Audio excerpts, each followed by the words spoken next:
What's up, happy people? Ayan, so mag-haul tayo ng lahat ng mga binili namin sa duty free sa Japan.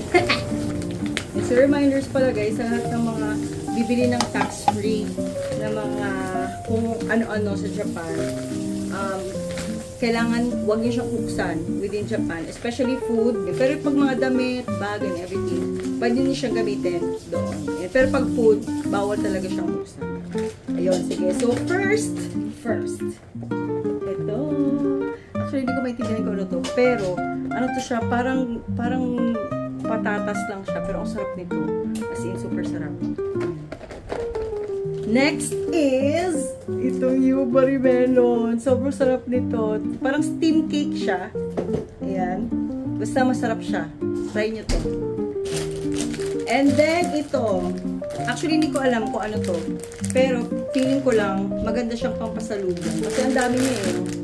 Ayan o. So, individually packed. And then, last but not the least, ito hindi ito pampasalubong. Kakainin lang talaga namin to. Royce. Dalawang klase ng Royce. So, isang, actually, hindi ko alam paano i-big kasi. Pero yan. Ito, yung dark blue. Tsaka itong liquor free na mild milk.